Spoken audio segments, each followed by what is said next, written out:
quite an interesting thing that this overall wellness movement is really positive when done right, but it can lead to those expectations, these pressures of, I'm a healthy person and I'm identifying myself as a healthy person. Therefore, I have so many morning routine steps to jump through before I even get to 6 a.m. because, I get up at 5 a.m. because that's the kind of person I am. It can really spiral out of control. And it's not just these people who maybe are less motivated, but it can be the highly motivated people with high expectations that really fall into this pattern and this problem in a similar way. Yeah, I think what often happens is when we don't really value the core of who we are, we start looking outwards for the things that we think we need and the things we need to do and the blueprints and the 5 steps and the this is how you should do your morning routine, and we stop listening to ourselves. We're not turning inwards and thinking, actually, what resources do I have today? What is kind and nurturing today? And my book that's out in August is called The Good Decision Diary. And in there, I talk about actually the more we get to know and value ourselves, the more well we will be. Because, for example, last week I got up at 5:45 when my husband's alarm went off, and I worked out every morning. I had a great time. I was doing weights. Then I was having a nice cold shower. Then I was, getting breakfast, and then the kids got up, and it was like, this is just amazing. This is all, but I had the energy, right? And then this week I'm hormonal.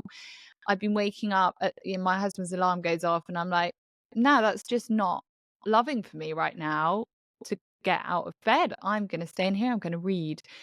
And I think, back when I didn't value myself in the same way, that would have felt like failure. It would have felt like failure to think, actually, I should be doing this. I shouldn't be. Or I would have dragged myself out of bed, pushed myself to do something that actually my body didn't really want to do, and depleted myself further. So I think sometimes it's taking all of this advice and thinking, this is so wonderful and it's so well informed and it's so useful to have, but recognizing that we wake up with different resources every day.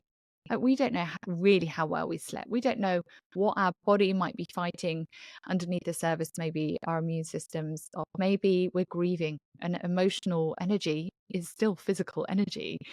And actually, as we start valuing ourselves, we're able to kind of just tune into how those needs and how we might meet them may well look different every day. And what worked last week might not be quite right this week, but it doesn't mean that all is lost. Maybe the more we tend to ourselves and hear ourselves, the more quickly we will be resourced again to be able to step into the patterns that we really enjoy. Yeah, for sure. It's just that listening to what your body's Yeah. telling you. And it's that fear then of becoming ill-disciplined and inconsistent because you are X, Y, and Z. And it's just that relearning those patterns that if you are disciplined, it's quite difficult to say, well, it's actually all right that I'm not getting up this morning at this time and I'm going to read or whatever that is. I had it the other day. I woke up for my morning run and I'm usually ready to go and I just really didn't want to do it. But I thought, you know what, I'm going to do it because I said I was going to do it. And that's the kind of person I want to be. And then I went for my run. I came back and I thought, oh gosh, I really wasn't as fast as I usually am. That's so strange. And then I thought, well, I woke up and I was exhausted and I didn't want to go. And it really links into that's your body telling you. Like, that is literally the only signs they can give. And if you ignore those signs long enough, you'll end up with something a lot more severe, a Yeah. lot larger of a warning sign. And how else do you expect your body to communicate with you? It's not going to send you, a lovely text message in the morning. And I guess that's where there's lots of tracking devices that come into it. But the biggest tracking device is your body telling you and your brain connection what you're feeling. Yeah, and I think we can, because to be honest, if I'd asked myself, a few years ago, what do I need this morning? I honestly wouldn't have been able to know. Like, what might be self-care one day might be self-sabotage the next day. And sometimes it's so hard to determine what that is, but it is that case of just gently nudging the comfort zone sometimes, but just allowing ourselves to retreat into it. And I think the more we know and value and respect ourselves, the more natural discipline we find in being able to reach for the state of wellness, right? Because we want to be well. But I think so many of the people that I work with that are struggling so much to put in good habits, and they know what they want to do, but they just seem to sabotage it, or it just always falls by the wayside, and they have so much frustration and self-criticism and guilt around that. Is that actually what we often find out when you strip back the layers? Do they truly believe that they are deserving of the positive change that this new habit will bring about?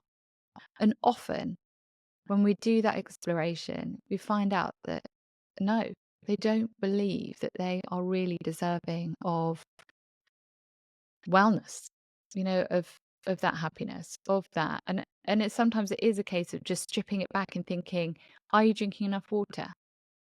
Are you taking the medication that you need to be taking? Are you nourishing yourself in the way that you're eating? Are you going to bed when you're tired? And I think sometimes it's about stripping it back and thinking, let's look at the basics. Because even to drink, when I was struggling with the kind of self-worth and self-esteem, I wouldn't some days I just wouldn't even drink water. It was this kind of act of self-sabotage, and like this gentle act of kind of just harming myself, really, because underneath it all, I did not believe I deserved to feel hydrated. So sometimes we really need to strip it back and think, why are these plans? Why is it not working? Why can't I keep them? Why am I sabotaging them? But actually, maybe you need to start really nurturing that sense of worth in the basic foundational things first, and then just build on those.